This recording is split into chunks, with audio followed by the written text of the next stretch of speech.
Welcome back. There's a lot of talk about hustle culture and the grind when it comes to work, but too much of that can lead to burnout. So today, how to work smarter, not harder. Ooh, we like that. We're here with Beth Ridley, who is a leadership expert and workplace culture consultant, and she's got all the answers. All the Right, answers. Beth? Oh, yeah. Good morning. Good to see you.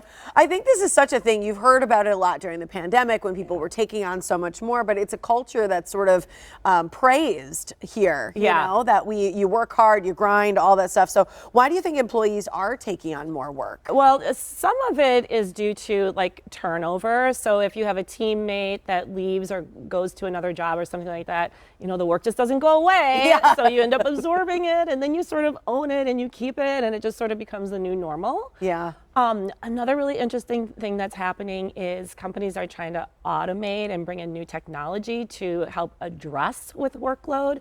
But guess what? That new technology, you need training. Yeah. It's transitioning to a new system. That's extra work, and it also slows you down a little bit on the front end.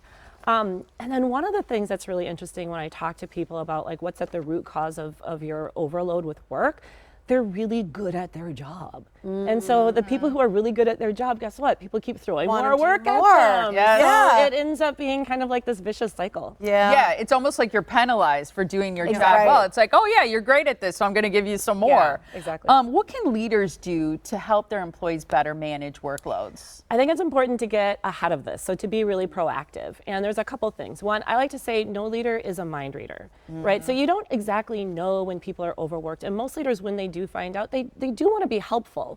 So some of it is about creating the environment where people feel that they can actually speak up. Because a lot of times you feel like, you know, if I say that I've got too much work, it's going to be held against you, or people are going to think that, you know, you're not a good worker or something like that. But leaders can at least create the environment so people at least have the opportunity to speak up and express if they're feeling overworked. Yeah. You can also, as you say, the leader can help them prioritize some of their tasks. That's a big one. Because that would take a lot of confidence to ask. It takes a lot of confidence to ask, but also like I'm not that good at prioritizing because you know I have my list of things to do, and I'm one of those people. I don't know if you're the same. I like to do like the easy things of first. course. I like to like that satisfaction of crossing it off the list. Yeah. But a lot of times those easy things are not the most important things, right? So I'll do all the easy things thinking I'm being really productive, and then half the day goes by and I haven't tackled the big stuff, the important stuff, and then I'm working well into the evening. So some education around prioritization, you know, urgent doesn't necessarily mean important.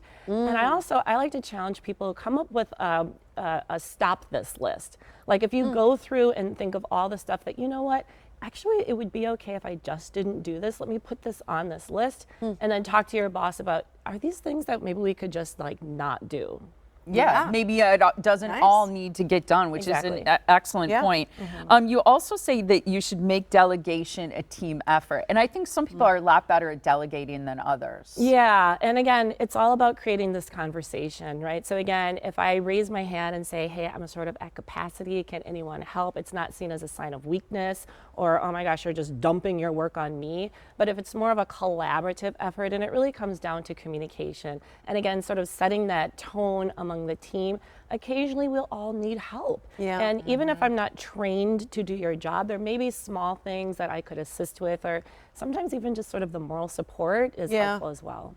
So how does an employee speak up then without hurting their career? Yeah, I actually think there's a way to do it that in fact can help your career, because if you're seen as being proactive and thoughtful and strategic about how you think about work, that's actually a good thing. Yeah. So I think the first thing is to speak up before it's too late. So don't speak up if the deadline is tomorrow. Yeah, before it's a problem. Or if you miss the deadline, like that's not a good look. Right. So be thoughtful, be proactive. Because then it sounds like an excuse. It sounds like an excuse. Yeah. And then also there's not much that we can do either to help. Right. Also, actually document your work. So you're coming in with more facts and data as opposed to feelings. So it's one thing to say, I just feel overwhelmed. It's another to say, you know, I've got all these things. Here are the deadlines. They're really stacking up. I already looked at my work in terms of what's important and what's maybe urgent, and here's what I think, and it's still a little bit too much. That's a much more thoughtful, strategic conversation. Because I do find, I don't know if you do, I think people want to be able to do more, but sometimes it's just not realistic. I think most people have really good intentions. Yes, correct. You know? Exactly. And I also think it's one thing to complain about something and say, oh, I'm overworked, or this is too much for me, I'm feeling burned out. Yeah. But it's also important, I think, to come with solutions. If you have ideas on how the problem can be solved, absolutely. I think that can be very helpful to your leader, your manager. Absolutely, absolutely. Because, it's in everyone's best interest to make sure the work is sustainable. Yeah. Because I guess if it's too much, you burn out, you'll leave, and then there's a lot of work for everybody who's left behind. So it really is kind of a team effort. And it all comes down to prioritization and communication and a little bit of forward thinking. Yeah, be proactive. I like that one. Yeah, good to see you, Beth. Thank you. Yeah, thank you so much. If you know anyone who could use some of Beth's advice, we're going to have this segment available for you to rewatch anytime on themorningblend.com.